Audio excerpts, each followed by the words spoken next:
అబ్బాయి కోయంబత్తూరు పెద్దనాయుడు గారి కొడుకు కోట్లకు వారసుడమ్మా.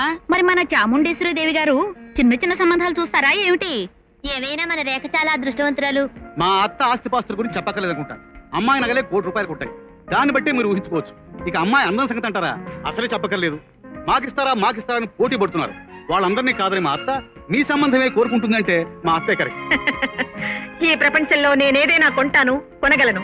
అది తెలుసుకోకుండానే వాళ్ళు ఇంత దూరం వచ్చారంటావా? పలహారాలు అయ్యాయా? ఇప్పుడే ముగించారు. ఏయ్, వెళ్ళి అమ్మాయి గారిని తీసురా.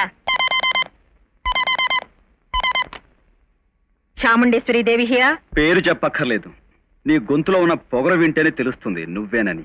షడప్. ఎవరు నువ్వు? ఆ మధ్య మీ ఇంటికొచ్చి పనివాళ్ళని ఫర్నిచర్ ని కంబైన్డ్ గా విరగొట్టాను చూడు, ఆ కళ్యాణ్ని. అర్జెంట్ గా పెళ్లి చేసుకుంటున్నాను, నువ్వు తప్పకుండా రావాలి. అడ్డమైన వాళ్ళ పెళ్లిళ్లకు రావాల్సిన అవసరం నాకు లేదు. నువ్వు చిన్నప్పటి నుంచి అంతే. నీ కూతురు పెళ్లి కూడా నువ్వు రావా? Stop it. మా అమ్మాయికి పెళ్ళేమిటి?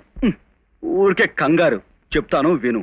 చిరంజీవి కళ్యాణ్ కుమార్కి, చిరంజీవి సౌభాగ్యవతి రేఖకి 11:15 కొండ మీద ఉన్న దుర్గమ్మ గుడిలో కళ్యాణ మహోత్సవం జరగాలని పురోహితులు నిర్ణయించారు. వచ్చి చూసావనుకో కన్నుల పండుగగా ఉంటుంది. రాకపోతే నీ ఎందుకు చెప్పిన అర్థం చేసుకో. వస్తున్నావుగా? పిచ్చిగా వాక్కు. ఇక్కడ నా కూతురికి పెళ్లి చూపులు జరుగుతున్నాయి. అక్కడే మరి. పెద్దానివి వెనక ముందు చూసుకోవు. వెళ్ళి చూడు నీ కూతురు గదిలో ఉందో లేదో. జ్యోత్స్న గారు, రమా, లక్ష్మి, పద్మ, ఏది అమ్మా ఏది? ఇప్పుడే చీర మార్చుకొస్తానని వెళ్ళిందమ్మా, కనిపించడం లేదు.